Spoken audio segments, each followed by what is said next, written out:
Sir Calvary temple. Temple అంటే ఏంటి? సరే నాకు తెలిసిందే ఆలయం మాత్రం. రకరకాల వ్యూహాలు కాదా ఇది? ఖచ్చితంగా ఆక్స్ఫర్డ్ డిక్షనరీలో టెంపుల్ అనే పదానికి క్రైస్తవుల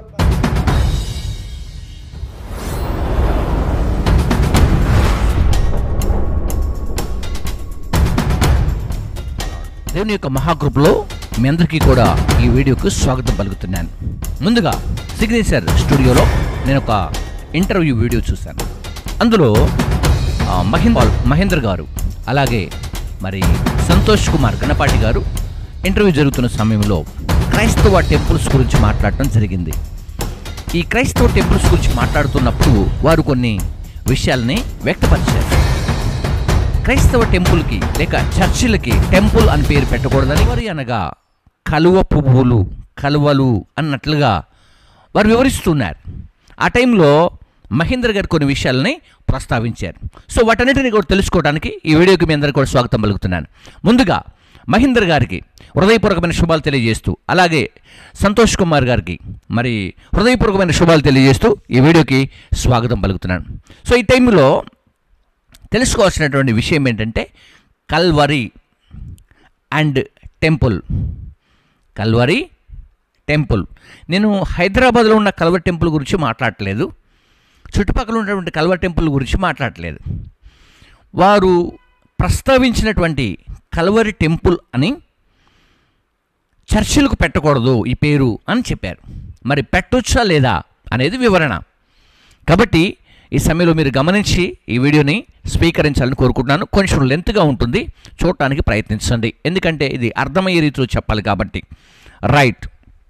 ముందుగా వారు ఏమన్నారంటే, సంతోష్ కుమార్ గణపాటి గారు ఏమన్నారంటే, కల్వరి టెంపుల్ అనగానే వారు ఒక మాటను విషయాన్ని తీసుకొచ్చారు. టెంపుల్ అనే పదము పెడితే హైందువులు చాలామంది ఇంప్రెస్ అవుతారు. అలా అనగానే ఎవరైనా వెళ్తారు. టెంపుల్ అంటే మందిరమనో లేకుంటే ఆలయం కదా, వెళ్తారు అని చెప్పారు. ఆయన చాలా ప్లాన్తో పెట్టారు అని కూడా చెప్పారు. అది ప్లాన్తో పెట్టారా లేదా అనే విషయాన్ని కూడా మనము తెలుసుకోవడానికి ప్రయత్నం చేద్దాం. అలాగనే వారు ఏం చెప్పారంటే, Oxford university English to English అర్థమయ్యే రీతిలో లాంగ్వేజెస్ ఉన్నాయి. దాంట్లో ఈ టెంపుల్ అనే పదం, లేకుంటే ఇస్కాన్ వాళ్ళు టెంపుల్ పెట్టుకుంటారు కాబట్టి అట్లా వీళ్ళు కూడా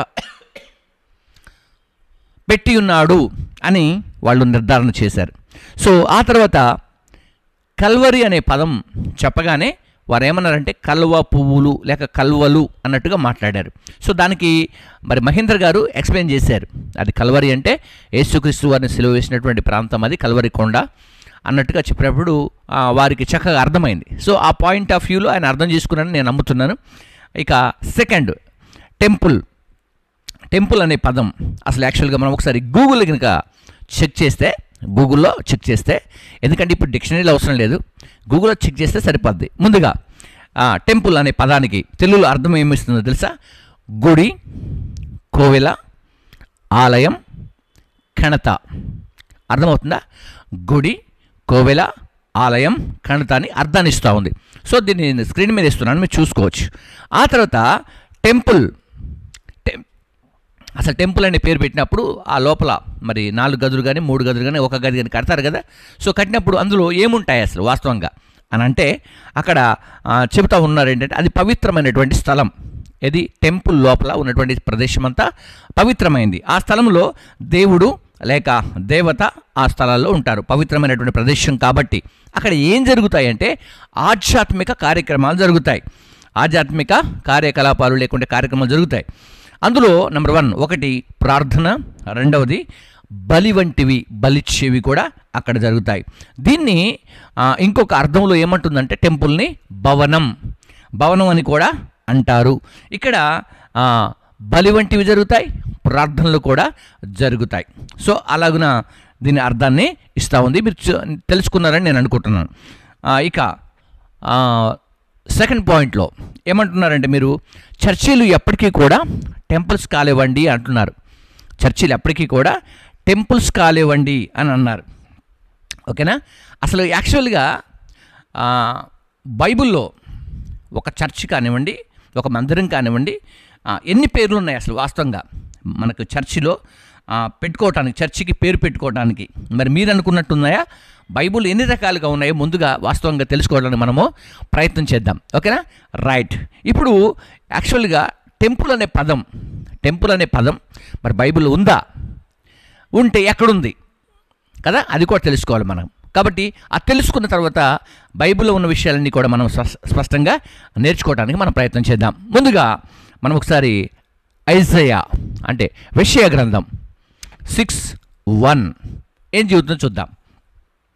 తెలుగులో చదివి నేను ముందుగా సహాయం చేస్తాను, తర్వాత ఇంగ్లీష్లో ఏమనుందో కూడా చెప్పి ముందుకు సాగుతాను. రాజు అయినటువంటి ఉజ్జియా మృతి పొందినటువంటి సంవత్సరమున అత్యున్నత సింహాసనం నందు ప్రభు ఆసీనుడై ఉండగా నేను చూచితిని. ఆయన చొక్కాయి అంచులు దేవాలయమును నిండుకొని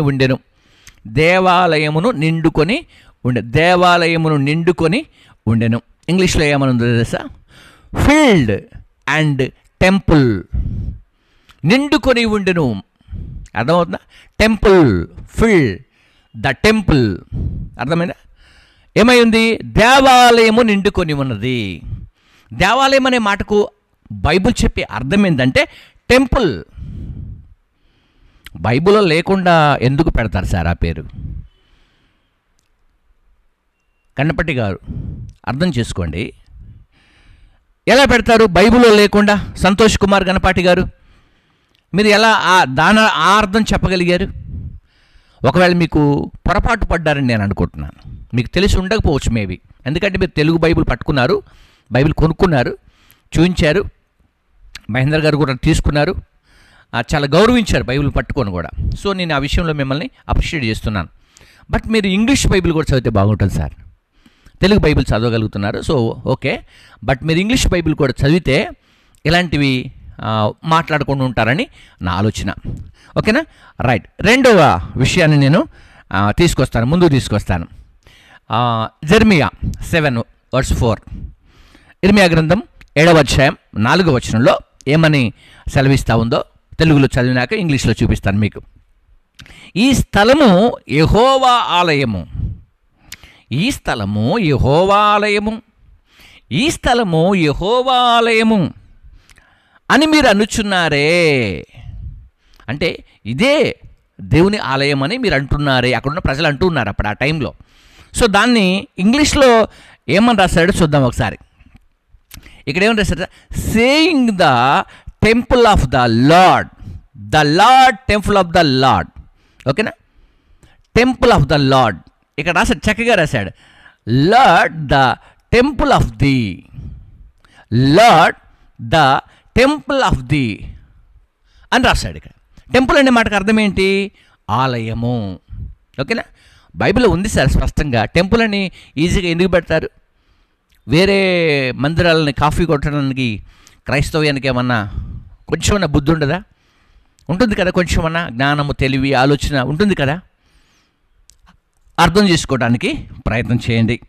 అంతేకాకుండా మరి యేసుక్రీస్తు వారు మత్తయి సువార్తలో ఒక మాటను గుర్తు చేశారు. అక్కడికి వెళ్ళి నేను మీకు ఒక విషయాన్ని గుర్తు చేస్తాను. అంటే మరి ఇదంతా పాత నిబంధన కాలం కదా సార్, కొత్త నిబంధనలు ఏమన్నా ఉంచారా ఆ విషయాన్ని మీరు అనగలిగితే ఆ విషయాన్ని కూడా నేను స్పష్టంగా తెలియజేయడానికి ప్రయత్నం చేస్తున్నాను. 21 మాథ్యూస్ 21:12 ఏం చెబుతా ఉందో అక్కడ ఒకసారి చూద్దాం. అంటే యేసుక్రీస్తు వారు ఒక దినాన్ని యెరూషలేం ప్రాంతానికి వెళ్ళినప్పుడు అక్కడ ఆడొక దేవాలయం కనిపిస్తూ ఉంది. యేసు దేవాలయంలోనికి ప్రవేశించాడని రాశాడు. ఏమని రాశాడు తెలుసా? In the temple. ఇంగ్లీష్లో రాశాడు అక్కడ చూడండి ఒకసారి. ఇన్ ద టెంపుల్ అంటే వెళ్ళాడు, మందిరంలోనికి వెళ్ళాడు. కొత్త నిబంధనలో కూడా టెంపుల్ అని రాస్తుంది. కాబట్టి కల్వరి కొండను టెంపుల్గా మార్చుకోగలిగినటువంటి అవకాశం క్రైస్తవులకు ఉంది. కాబట్టి మరి కల్వరి టెంపుల్ అని పెట్టుకోవడానికి మరి మాకు అవకాశం ఉందిగా సార్. మా బైబిల్లో ఉన్నటువంటి మా యొక్క అక్షరాలను మేము పేరుగా మార్చుకొని పెట్టుకున్నాం. టెంపుల్ అనగా ఆలయం. ఓకేనా? ఇక ఫైనల్గా లాస్ట్ అండ్ ఫైనల్గా మీకు ఒక విషయాన్ని చూపిస్తాను. ఇలాంటివి చాలా ఉన్నాయి బైబిల్లో. రెవల్యూషన్ ప్రకటన గ్రంథంలో చాలా చోట్ల ఆలయము, టెంపుల్ అని రాయబడ్డాయి. మీకు ఆ విషయాలు కూడా నేను గుర్తు చేస్తాను, వీలుగా ఉంటే చదువుకోవడానికి ప్రయత్నం చేయండి. ప్రకటన Revelation chapter 11 was word 1, Revelation 3:12లో, రెవల్యూషన్ 7:15లో కూడా టెంపుల్ టెంపుల్ అని కూడా అక్కడ రాయబడి ఉంటుంది. సరే, ఈ లాస్ట్కి ఇది ఒక విషయాన్ని నేను మీకు గుర్తు చేసి కొన్ని విషయాలు మనం నేర్చుకోవడానికి ప్రయత్నం చేద్దాం. ఇక్కడ కొరింథీ పత్రిక 1 Corinthians 3:17, ఓకేనా, 17, 16 కూడా చూసుకుంటే చాలా బాగుంటుంది. ఎందుకంటే మీరు దేవుని ఆలయమై ఉన్నారు. ఇప్పుడు అర్థమవుతుందా? టెంపుల్ అంటే ఏంటంటే మేమే ఇప్పుడు టెంపుల్గా మార్చబడాలి, క్రీస్తు మందిరాలుగా మేము మార్చబడాలి, టెంపుల్స్గా మార్చబడాలి. కాబట్టి అక్కడ ఇంకొక విషయాన్ని కూడా చెబుతున్నాడు 17లో కూడా. ఏమన్నాడే? ఎవడైనను దేవుని ఆలయమును పాడు చేసిన ఎడల, అర్థమవుతుందా? For the temple of God is Holi. అందుకే ఇక్కడ చాలా చక్కగా టెంపుల్స్ గురించి మాట్లాడటం జరిగింది. ఇప్పుడు ఇవన్నీ చెప్పుకుంటూ పోతే మీకు ఇది ఉపదేశం చేసినట్టుగా ఉంటుంది, కానీ కొంచెం అన్న అర్థం చేసుకుంటే బాగుంటుందనే విషయాన్నే నేను చెబుతున్నాను. ఇక అలాగే మరి ఏమన్నా అన్నారంటే, మీరు చర్చిలు ఎప్పుడు టెంపుల్స్ కాలేవు అన్నారు. ఇప్పుడు టెంపుల్స్ అవేగా సార్, టెంపుల్ అని పెట్టుకునే హక్కు మాకుంది. Beracah temple, Calvary temple, so ఏదైనా సరే పెట్టుకునే అవకాశం మాకు ఉంది. అంతేకాకుండా బైబిల్లో ఇలా ఉన్నాయి చూడండి ఒకసారి. ఏమన్నానంటే దేవాలయం అని పెట్టుకోవచ్చు, ఆలయం అని పెట్టుకోవచ్చు, ఓకేనా.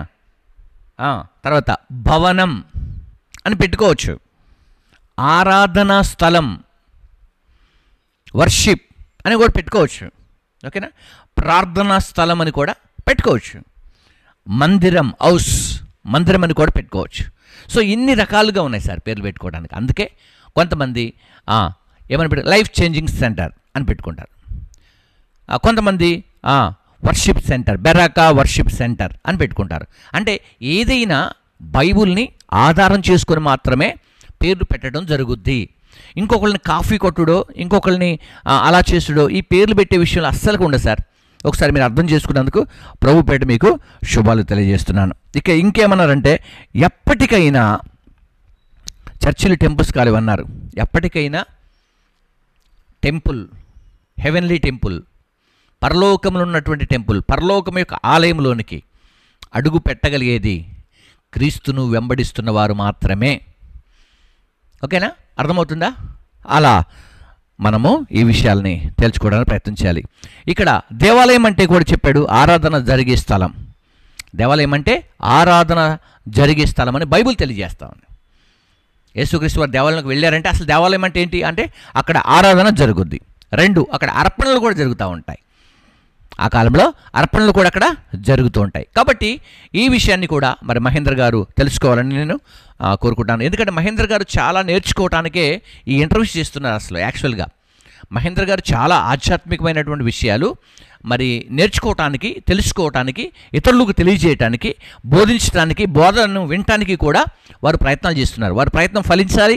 వారు రాబోతున్న దినాల్లో మరి ఇప్పుడు బైబిల్ పట్టుకున్నారు, అంతేకాకుండా బైబిల్ చదవడానికి ప్రయత్నాలు చేస్తున్నారు. బైబిల్ అందరూ కూడా చదువుతున్నారు చాలామంది. ఇప్పుడు నేను మీకు ఒక విషయాన్ని తెలియజేయడానికి ప్రయత్నం చేస్తున్నాను. క్రైస్తవం మీద మీరు గెలవాలి అంటే గెలవాలి అంటే ఇది ఫైట్ కాదు. అంటే మీరు చేసే పరిచర్యలన్నీ కూడా క్రీస్తు పరిచర్యలకు చాలా తోడ్పడుతున్నాయి, అంటే ప్రోత్సహిస్తున్నాయి. అసలు యాక్చువల్గా చేయాలంటే క్రీస్తు పరిచర్య మీరే ఎక్కువ చేస్తున్నారని నేను అంటున్నాను. దేవుని యొక్క పరిచర్య, క్రీస్తు యొక్క పరిచర్య ఎక్కువగా మీరే చేస్తున్నారు. ఎందుకంటే మీరు కొన్ని లోటుపాట్లు మాట్లాడినప్పుడు క్రైస్తవ్యానికి అది బలమవుతా ఉంది. అలాగే మరి నిజంగా మీరు గనక ఏం చేయాలని మీరు అడిగితే నేను కొన్ని సలహాలు, సూచనలు ఇస్తాను. అంటే ఒకలా హిందూ లేకుంటే సమాజానికి కొన్ని సైన్యాలుగా పనిచేస్తున్నటువంటి ఛానల్స్ ఉన్నాయి. శివశక్తి కానీ, ఆ తర్వాత మరి లలిత్ కుమార్ గారు కానీ, లేకుంటే ఇంకా చాలామంది ఉన్నారు. ఒక 10-12 సంస్థలు ఉన్నాయనుకుంటారు బహుశా. అందులో ఈ మధ్యకాలంలో అఘోరీ కూడా క్రైస్తవుల పైన, ముస్లిమ్స్ పైన కొంత వార్నింగ్ ఇచ్చినట్టుగా మాట్లాడారు. వాళ్ళు ఏమని మాట్లాడారంటే చూద్దాం ఒకసారి, ఈ వీడియో క్లిప్ చూద్దాం. చాలా త్యాగాలు చేసి, చాలా తపస్సు చేసి ఈ రోజుకు మేము పోరాటంలో దిగాము. నేను తలుచుకుంటే నా దేశం నుండి నీ ముస్లిం సామ్రాజ్యాన్ని మొత్తం ఊచకోత కోస్తాను. ఏ ముస్లిం అయినా ఏ క్రిస్టియన్ అయినా జాగ్రత్త, ఖబర్దార్. రాబోయే రోజులల్లా రైట్, చూశారు కదా, అంటే చంపేస్తాను, నరికేస్తాను, రాబోతున్న రోజుల్లో ఇలా జరుగుద్ది అలా జరుగుద్దని చెప్పేసి ఇలా మాట్లాడారు. సార్ నేను ఏమంటానంటే, మీరు మీ సంస్థల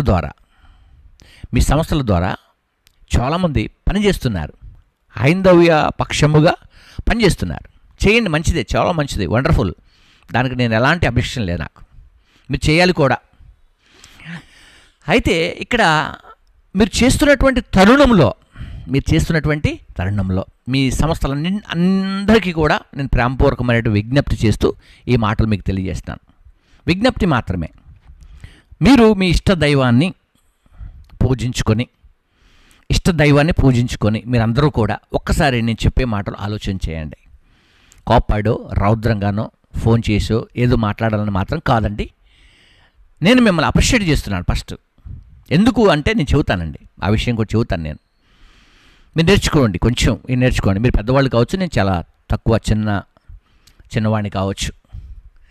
అయినప్పటికీ కూడా మీకు కొన్ని సూచనల సలహాలు ఇవ్వాలని కోరుకుంటాను. ఎందుకంటున్నానంటే, మీరు చేయబట్టి క్రైస్తవ జనాభా ఈజీగా పెరిగిపోతున్నారు. మీరు చేయబట్టే క్రైస్తవ్యము టూ మచ్గా పెరిగిపోతుంది. మీకు తెలియకుండానే అనేక చర్చెస్ కూడా కట్టబడుతున్నాయి.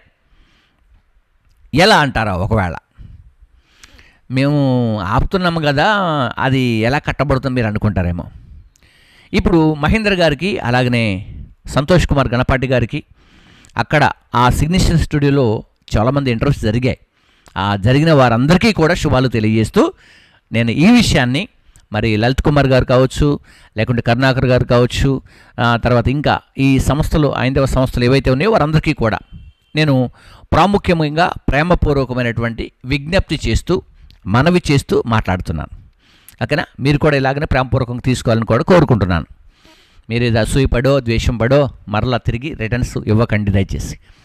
విషయం ఏంటంటే, క్రైస్తవ పరిచర్యకు మీరు చేస్తున్న పరిచర్యకు తేడా ఏంటి? ఫస్ట్ ఆఫ్ ఆల్, క్రైస్తవ పరిచర్యకు, క్రీస్తును వెంబడిస్తున్నటువంటి వారి యొక్క పరిచర్యకు మీ పరిచర్యకు తేడా ఏంటి? ఎందుకు క్రైస్తవులు బయటికి వెళ్ళి ఇంటికి వస్తున్నారు? ఎందుకు మీరు కూడా బయటికి వెళ్ళి ఇంటికి వస్తున్నారు అంటే, మీరు వెళ్ళేది హైందవులుగా ఉన్నవారిని హైందవులుగా ఉంచాలని మాత్రమే. ఒకవేళ వీళ్ళు వెళ్ళేది హైందవులు క్రైస్తవులుగా మార్చాలని మాత్రమే. ఓకేనా? రైట్, ఇది మాత్రం క్లియర్. అయితే నేనేమంటున్నానంటే, మాట్లాడే విధానం ఫర్ ఎగ్జాంపుల్గా లలిత్ కుమార్ గారు ఉన్నారు. మొన్న ఒక హైందవ ఛానల్లో, అంటే సహోదరుడు ఇంటర్వ్యూ చేసే ఛానల్లో చూశాను నేను. మనకు బైరి నరేష్ గారు ఉంటారు కదా, ఆయన నాస్తికుడిగా ఉన్నాడు. సో అక్కడ కూడా ఆయన్ని తిడుతూ ఉన్నాడు. ఇంకా అలాగనా ఇలాగనా, అలా చేశాడు ఇలా చేశాడు, మాకున్నటువంటి విధానంలో తప్పుగా మాట్లాడాడని విధానాలు మాట్లాడుతున్నాడు అది. నేనేమంటానంటే, రేపు ఒకవేళ బైరి నరేష్ కనుక మనసు మార్చుకొని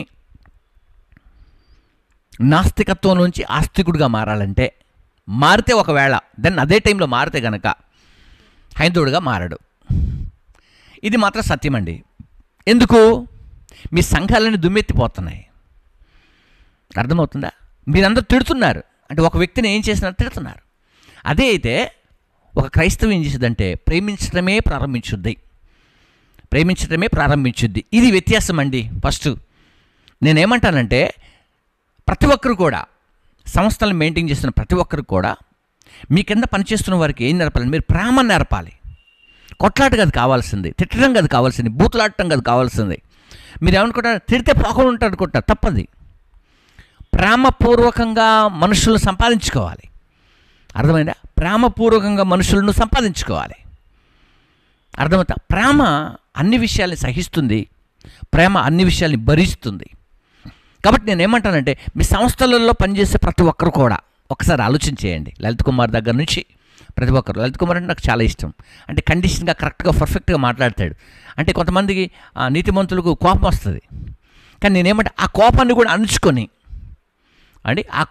అణుచుకొని ఇప్పుడు ఈ అఘోరి మాట్లాడినట్లు ఇంకెవరైనా మాట్లాడితే కొన్ని కేసులు కూడా పెట్టారు ఆమె కదా. ఈ మధ్యకాలం మళ్ళీ ఆ డ్రెస్సులు వేసుకొని వస్తున్నట్టుంది బహుశా, మేబీ. Okay, right. కుంభమేళ తర్వాత అలా చేస్తాను, ఇలా ఇట్లాంటి వార్నింగ్స్ చేయటం ద్వారా ఏమవుద్దంటే హైందవ్యం మీద ఈ బడన్ పడుద్ది.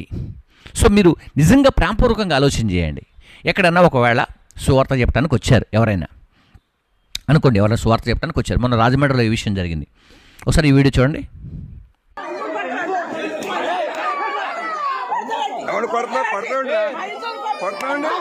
కొడుతుండ్రా లంజోడకి కొడుతుండి. ఇక్కడ నాటకాలు దొక్కుతున్నారా? ఇంటికి ఇచ్చారు మీరు? నాటకాలు దొక్కుతున్నారా మీరు? ఇక్కడ నాటకాలు దొక్కుతున్నారా? ఎందుకు ప్రచారం చేస్తున్నారు? ఇక్కడ హిందువుల మధ్య మీరు ఎందుకు ప్రచారం చేస్తున్నారు? ఎందుకు చేస్తున్నారు? ఇక్కడ ఎందుకు చేస్తున్నారు మీరు? ఎందుకు చేస్తున్నారు? రైట్, చూశారు కదా, రాజమండ్రి ప్రాంతంలో జరిగింది, కొట్టుకోవడం జరిగింది. క్రైస్తవులు అక్కడ ఉన్నటువంటి ఒక స్త్రీ ఒక సహోదరుని కొడుతుంది డైరెక్ట్గా. నేనేమంటానంటే మీరు ప్రేమ చూపిస్తే, ప్రేమపూర్వకంగా మీరు మాట్లాడితే మేబీ మీ లోపలికి కూడా ఇంకా మాలాంటి వాళ్ళు వచ్చే అవకాశాలు ఉంటాయి. మీ ప్రేమను బట్టి మీరు ఎప్పుడు కూడా కఠినంగానే మాట్లాడతారు, కోపంగానే మాట్లాడతారు, ద్వేషంగానే మాట్లాడతారు. వాడు వీడు ఈడు వాడు అట్లాంటోడు ఇట్లాంటోడు అని మాట్లాడుతూనే ఉంటారు. సో మిమ్మల్ని ఎలా ప్రేమిస్తారు సార్? నేనేమంటున్నానండి, మీ సంస్థల్లో పనిచేసే ప్రతి ఒక్కరు కూడా బైబిల్లో ఇలా ఉంది, బైబిలే చేసింది అనుకున్నారా? యేసుప్రభుల వారే చేశారనుకున్నారా? ఇదిగో మా గ్రంథాల్లో కూడా ఇలాంటి అద్భుతాలు ఉన్నాయి, మా గ్రంథాల్లో కూడా ఇలాంటి ధైర్యం ఇస్తుంది, మా గ్రంథం కూడా ఇలా బోధిస్తుంది, నీతిగా బ్రతకమని, పరిశుద్ధులుగా బ్రతకమని, పవిత్రంగా బ్రతకమని, నీతిమంతులుగా బ్రతకమని, ఇదిగో నీతి కలిగి బ్రతకమని, జీవించిన బ్రతుకొంత కాలంలో ఇతరులకు సహాయం చేయమని, ఇతరులు ప్రేమించమని చెప్తుంది. మా గ్రంథాలు కూడా అలాగనే బోధిస్తున్నాయి. బట్ మన గ్రంథాల్లో లేనిది ఆ గ్రంథంలో ఏముందని చెప్పేసి చాలాసార్లు అంటూ ఉంటారు కదా. బట్ మీ గ్రంథాల్లో ఉన్న దాన్ని బయటికి తీయండి, మీ గ్రంథాలను వివరించండి. ప్రజలకు ఎలా వివరిస్తారు? ప్రేమగా వివరించండి. ఎవరికి వివరిస్తారు? క్రైస్తవులు కూడా వివరించండి, వీలుగా ఉంటే ముస్లిమ్స్ కూడా వివరించండి. కొన్ని దేశాల్లో నేను చూస్తాను ఒక వీడియోలో, వాళ్ళందరూ కూడా హిందువులుగా మారారని. మేము కూడా పాతకాలంలో హిందువులు అండి, ఇప్పుడు హిందూస్ అయ్యాం, ముస్లిమ్స్ అయినప్పటికీ కూడా ఒక వీడియో చూశాను నేను. బట్ మీరు అలాంటివి చేయండి. ఎక్కడ చూసినా కొట్లాట్లు, పోట్లాట్లు, బూతులు, తిట్లు ఇలాంటివి చేస్తే దగ్గరకు వస్తారా? ఒకసారి ఆలోచన చేయండి. నేను చెప్పే విధానం అదండి, ఆలోచన అయితే చేయండి. మీ మీద కానీ మీ సంస్థల మీద కానీ అలాగనే ఇంకా పక్కన ఉన్నటువంటి వారిపైన కానీ నాకు ఎలాంటి ద్వేషం లేదు, నాకు ఎవరిపైన లేదు. ముస్లిమ్స్ అయినా హిందూస్ అయినా. ఇక కొంతమంది ఏమంటారంటే సెక్యులర్ కుక్కలు అంటారు. అవే మాటలు సార్ అవి. అంటే ఇక ఇతరులను ప్రేమించడం సెక్యులర్ కుక్కలు అవుతారా? ఇతర మతాలను ప్రేమించడం ద్వారా అలా అవుతారా? అలా చెప్తుందా గ్రంథాలు మనకి? అలా తిట్టుకోమని చెబుతున్నాయా? అలా కొట్టుకోమని చెబుతున్నాయా? ప్రేమతో సంపాదించండి. నేను అదే చెబుతున్నాను మీకు. ఈ ప్రేమ లేక మీరు అనుకుంటారు ఒకవేళ ఈ ఎక్స్ ప్రవీణ ఒకతను ఉంటాడు. ఈ మధ్యకాలంలో స్త్రీలు కూడా చాలామంది వాయిస్తో మాట్లాడుతున్నారు, ఛానల్స్ పెట్టి. అంటే అలాంటివి మాట్లాడితే ఎవరు దగ్గరకు రారండి, ఎవరు దగ్గరకు రారు. కాబట్టి మీరు ప్రేమగా మీ బాధ ఏంటో, ఖచ్చితమైన బాధ ఏంటో ప్రజలకు తెలియజేయండి, ప్రేమగా చెప్పండి.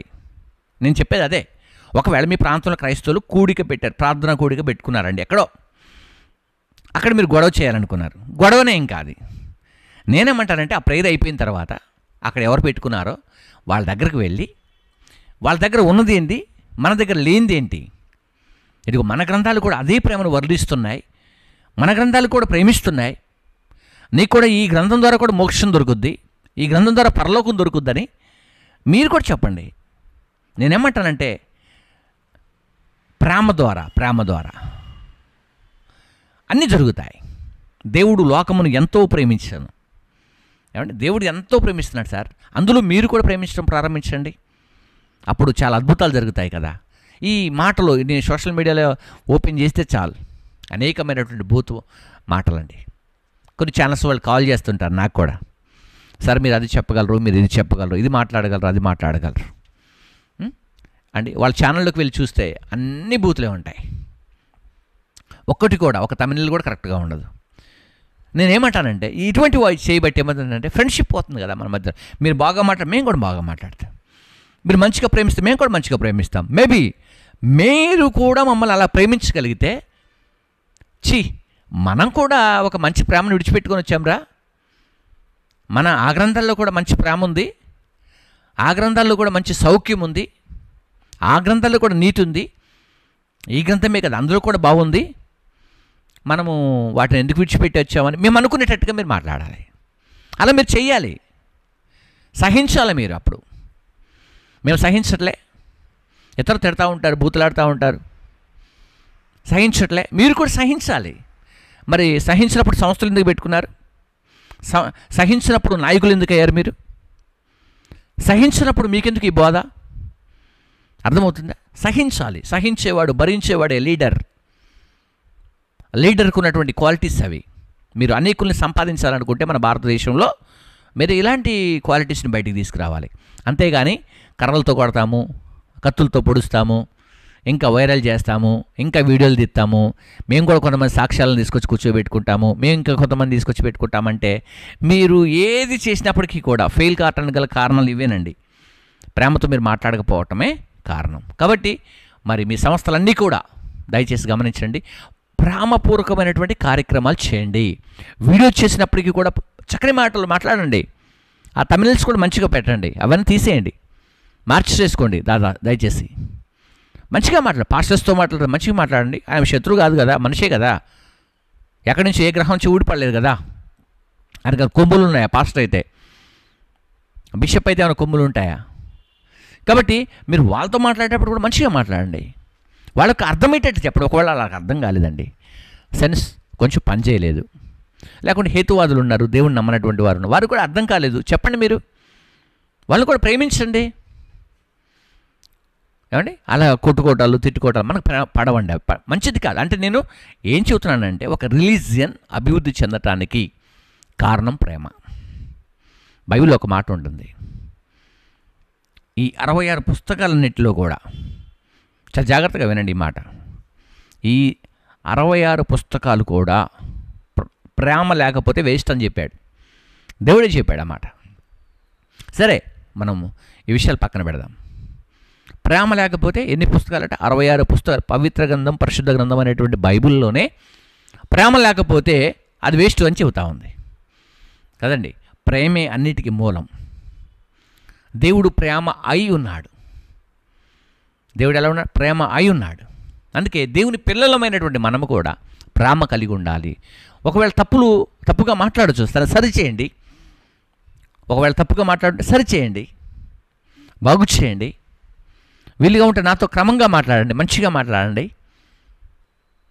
కొన్ని విషయాలు నాకు తెలియని మీరు చెప్పండి, మీకు తెలియని విషయాలు నేను చెబుతాను. ఇద్దరం ప్రేమ కలిగి మాట్లాడుకుంటే మునిగిపోయేదేముంది?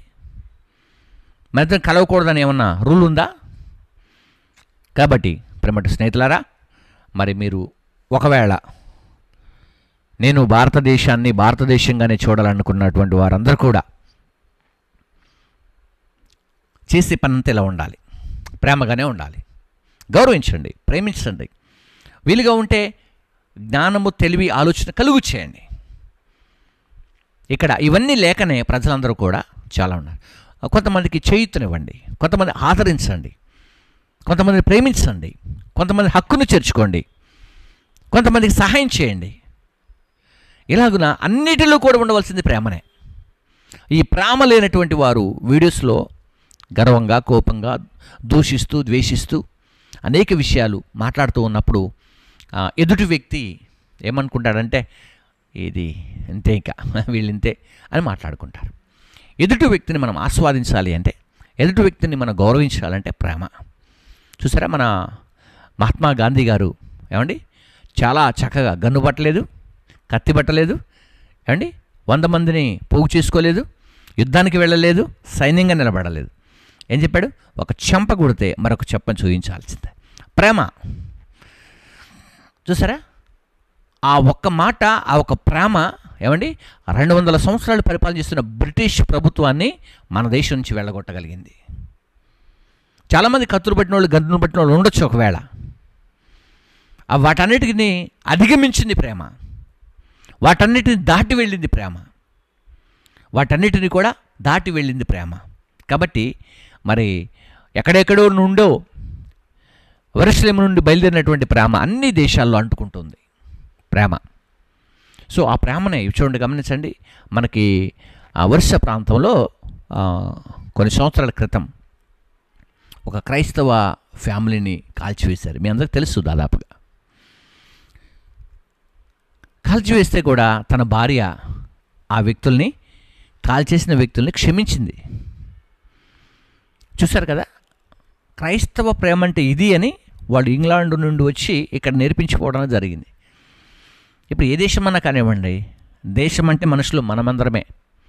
ఒకవేళ ఆ దేశం కావచ్చు, ఈ దేశం కావచ్చు, పక్క దేశం కావచ్చు. పక్క దేశంలో ప్రేమిస్తే అని మునిగిపోయేది ఏమైనా ఉందా? పక్క రాష్ట్రాలను ప్రేమిస్తే అని మునిగిపోయేది ఉందా? మనకాడ ఇలాంటివి ఉండబట్టే మనము దగ్గరకు వచ్చేవాళ్ళు దూరం అవుతున్నారు. కాబట్టి వాళ్ళందరూ దగ్గర రావాలని కోరుకుంటున్నాను. ఈ సమయంలో ఇప్పటివరకు వీక్షించిన మరి మీ అందరికీ ఒకటి శుభాలు తెలియజేస్తున్నాం. ముందుగా మరి సిగ్నేచర్ స్టూడియోలో ఇలాంటి అద్భుతమైనటువంటి సందేశాలు ఇస్తూ అనేక మంది ప్రజలకు మంచి అవగాహన కలిగిస్తున్నటువంటి మహేందర్ గారికి శుభాలు తెలియజేస్తున్నాను. ఆ తర్వాత సంతోష్ కుమార్ గణపాటి గారికి ముఖ్యంగా హృదయపూర్వకమైనటువంటి శుభాలు తెలియజేస్తున్నాను. సార్, మీరు బైబిల్ గురించి మాట్లాడేటప్పుడు, బైబిల్ గురించి చెప్పాలనుకునేటప్పుడు దయచేసి తెలుసుకొని చెప్పాలని నేను కోరుకుంటున్నాను. అర్థమవుతుందా? తెలుసుకొని చెప్పండి, ఓకేనా? రైట్. ఆ తర్వాత మరి ఎంతమందినైనా చంపగలం, ఎంతమందినైనా పొడవగలం అనుకుంటున్నటువంటి ఈ మన అఘోరి లాంటి వాళ్ళు ఎవరైనా ఉంటే దయచేసి మీరు ఆగిపోండి. అలా మాట్లాడకూడదు. సోషల్ మీడియా దొరికింది కదా, అలా మాట్లాడకూడదు. అది చంపలేరండి, ఎవరు చంపలేరు. చంపడానికి ఏం చంపుతారు చెప్పండి? అవన్నీ కూడా మనకు అర్థం కానటువంటి మాటలు. సో అలాంటివి తగ్గించుకోండి. మరి హైందవ మిత్రులందరికీ కూడా, మరి సంస్థలు నడిపిస్తున్నటువంటి నాయకులు, లీడర్స్ అందరికీ కూడా శుభాలు తెలియజేస్తున్నాను. ముందుగా మరి మీరందరూ కూడా ప్రేమ పూర్ణులై, ప్రేమను వర్ణిస్తూ, ప్రేమను చూపిస్తూ, ప్రేమలోనే సత్యం ఉందని తెలుసుకుంటూ అందరికీ కూడా మీరు ప్రేమను పంచాలని, మీ ప్రేమను వీలుగా ఉంటే మాకు కూడా పంచాలని, మీ ప్రేమను మాకు కూడా అందించాలని వీలుగా ఉంటే మీ కొరకు మేము ప్రార్థిస్తున్నాం. సిగ్నేచర్ స్టూడియో మహేంద్ర గారి కోసం ప్రార్థన చేస్తున్నాం. అలాగే క్రాంతి గారి కొరకు ప్రార్థన చేస్తున్నాం. సో భారతదేశంలో ప్రతి ఒక్కరి కోసం మేము ప్రార్థన చేస్తూ ఉంటాం. కాబట్టి ప్రేమ కలిగి జీవిద్దాం, ప్రేమలో ముందుకు సాగుదాం. మీ అందరికీ కూడా రక్షకుడైనటువంటి యేసుక్రీస్తు శుభాలు తెలియజేస్తూ ఈ నా మాటలు ముగిస్తాను. God bless you. అందరికీ శుభాలు కలుగునుగాక.